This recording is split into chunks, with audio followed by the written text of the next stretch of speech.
भाग्य आपका, आपको ये ज्ञान सुनने को मिला। और धन्यवाद करा करो उस परम पिता भगवान कबीर साहिब का कि ये ज्ञान आप तक पहुंच चुका है। इस दास को पता है या मेरे साथ जब से लगे हैं आपके भाई बहन कितना संघर्ष करके आप तक ये ज्ञान पहुंचाया। न ये काल के दूत, ये दुष्ट लोग इस ज्ञान को ऊपर नहीं आने दे रहे थे। 600 वर्ष पहले परमात्मा आकर चले गए क्योंकि हम अशिक्षित थे, हमारे पूर्वज, और इन दुष्ट लोगों ने हमारे तक वो परमात्मा का ज्ञान नहीं आने दिया। ये कह कर के कबीर तो अशिक्षित है, ये ब्रह्मा विष्णु महेश की निंदा करता है, ये देवताओं की निंदा करता है, इसको मारो पत्थर, इसको भगा दो। और जब से इस दास पर दया हुई परमात्मा की, या दास की नींद खुली और ये तत्व ज्ञान हुआ, उसी दिन से बेचैनी बन गई। जिसको समझाऊं उल्टा पड़े। कबीर साहब कहते हैं साच कहूँ जग मारन आवे और झूठ कही ना जाइयो, और साच न पूरा पावते झूठों जगपति आइयो। तो पुण्यात्माओं, सन 1994 में परम पूज्य मेरे गुरुदेव जी ने नाम देने का आदेश दिया था। उस दिन से आज तक ये दास जानता है कि कितने संघर्ष के करके आप तक परमात्मा का यो ज्ञान पहुंचा पाया हूँ। इन दुष्ट लोगों ने इतने बाधाएं की, जेल तक भेज दिया, झूठे केस बनाकर, झूठी अफवाहें फैलाकर। रामपाल गुंडा है, भुंडा है, इन्होंने बताया 1 नंबर का आदमी है और सारे विश्व के कल्याण के लिए प्रयत्नशील है।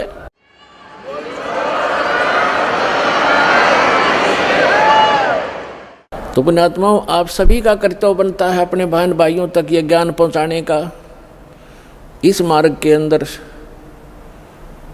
सबसे पहला आपको सहनशील बनना पड़ेगा, क्योंकि ये ऐसा ज्ञान है जो भी सुनता एक बार उसमें तूफान आता ही आता है।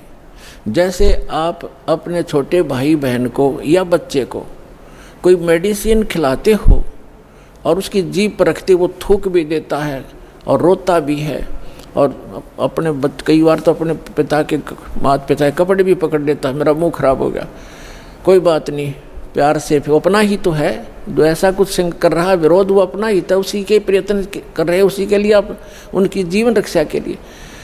तो उसको फिर धीरे धीरे वो टैबलेट इंजेक्शन वो लाने पड़ेंगे, उसको खिलाना ही पड़ेगा, तो तब जा कर के वो स्वस्थ होगा। तो इसलिए प्रत्येक का कर्तव्य बनता है परमात्मा के इस मार्ग में सहयोग देने का। लेकिन इस मार्ग के अंदर हम भक्त का लड़ाई करना फर्ज नहीं होता। परमात्मा खुद आए थे और उनके साथ कितनी बदतमीजियाँ की थी। उस परमेश्वर कबीर जी ने किसी को बद्दुआ भी नहीं दी, ऐसे बद सलूक किए थे। अब कभी बताया करेंगे, क्योंकि पहले तो आपको ये ज्ञान समझाते हैं, वेद पुराण गीता से आपको परिचित कराते हैं, ताकि फिर आपकी बुद्धि ये स्वीकार कर ले वह कि कबीर इज गॉड। जिस दिन आपको यह समझ में आ जाएगा कबीर इज गॉड, वो धानक रूप रहा करतार, काशी वाला धानक, ये समर्थ शक्ति है तो है ही, लेकिन हमारी समझ में जिस दिन आ जाएगा, फिर उसके बाद परमात्मा की केवल वो महिमा सुनाया करेंगे। परमात्मा की अमर वाणी से आपकी आत्मा विभोर हो जाया करेगी, आँखों से आंसू पड़ा करेंगे। और उसके बावजूद इतना कुछ तंग किया मालिक को, उनकी कथा कभी सुनते हैं पढ़ते हैं तो आँखों से आंसू नहीं रुकते, कलेजा फटने को हो जाता है।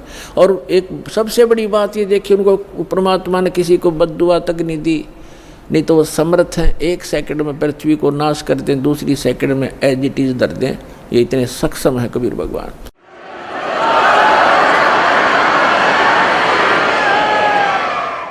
उन्होंने उनको बद्दुआ नहीं दी, क्योंकि वो उनको मालूम था कि ये मेरे ही बच्चे हैं। इन्होंने भांग पी रखी है काल भगवान की, और इन दुष्ट लोगों ने मेरे बच्चों को मेरा विरोधी बना दिया है काल के दूतों ने। और वो काल के दूत कौन है? वो गुरु पद पे, वो भी तो परमात्मा के बच्चे हैं। तो पुण्यात्मा, जब आपकी बुद्धि, आपका विचार सतर इतना ऊपर उठ जाएगा, तब हम आगे बढ़ पाएंगे। ना तो रोज की किसी गेल मरले लड़के ये तो तैयार बैठे हैं। तो हमने अपने मिशन को सफल भी करना है, अपने आप को बचा के भी रखना है, और परमात्मा के ज्ञान को उसके बच्चों तक पहुंचाना है। कहते आत्म प्राण उद्धार ही ऐसा धर्म नहीं और जीव का उद्धार करा दे, इससे बड़ा कोई पुण्य नहीं है। देखो पुण्य तो वो भी है जैसे पक्षियों को दाने डाल दिए, कोई गौशाला धर्मशाला बनवा दी, कोई कुआं खुदवा दिया, कोई बाग बगीचे लगा दिए, कोई भंडारे कर दिए, वो तो अच्छी बात है, कर दिए। और जैसे आज तो आपने पक्षियों को दाने डाल दिए और वो पक्षी अगले जन्म में बन गया सूअर, फिर क्या डालेंगे? आज तो हमने उस पशु के लिए गौशाला बनवा दी, गऊ है, और अगले जन्म में वो सूअरी बन गई, फिर क्या क्या सेवा करेंगे इसकी?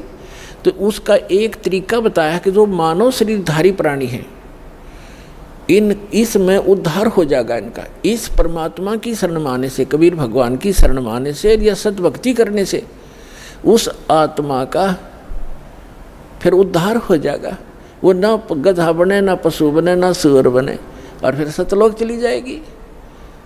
अब कितना झंझट मिट गया। अब कहते हैं सतगुरु के उपदेश का लाया एक विचार, जय सतगुरु मिलते नहीं जाते नरक द्वार। नरक द्वार में दूत सब करते खेचा तान, उनसे कभू ना छूटता फिर फिरता चारों खान। चार खानी में भ्रमता कभू न लगता पार, सो फेरा सब मिट गया हमारे सतगुरु के उपकार।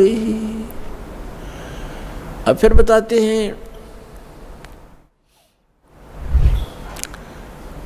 क्या बताना चाहते हैं कि एक जीव को, एक मानव शरीरधारी प्राणी को और परमात्मा की शरण में ला देने से या सतभक्ति प्राप्त करवा देने से उस लाने वाले को इतना पुण्य होगा जैसे करोड़ गौओं को कसाई से कटने से बचा कर और चरागाह में छोड़ देने का होता है।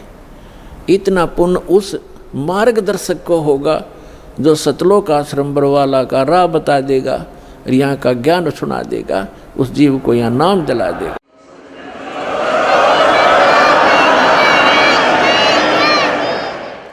तो फिर उसके बाद कहते हैं उस भक्त का सारा बाईपास निकल गया, सतगुरु मिल गए, सतगुरु के उपदेश का लाया एक विचार, और जय सतगुरु मिलते नहीं हम जाते नरक द्वार।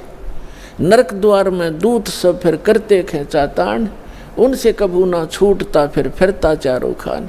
चार खानी में भ्रमता और कभू न लगता पार, और सो फेरा सब मिट गया मेरे सतगुरु के उपकार। ओए अब ना वो पशु बने, ना पक्षी बने, और ना कोई और नरक में जावे, तो कितना बाईपास निकाल दिया परमात्मा की कृपा से, उस सच्चे नाम से वो कितना बाईपास निकल गया। तो इस प्रकार कहते हैं आत्म प्राण उद्धार ही, ऐसा धर्म नहीं और इससे बड़ा कोई पुण्य नहीं प्राणी को। पुण्य तो और भी है, लेकिन अगर आप परोपकार करना चाहते हैं, आपके दिल में दया है प्राणियों के प्रति, तो मानव शरीरधारी प्राणी को मनुष्य जीवन प्राप्त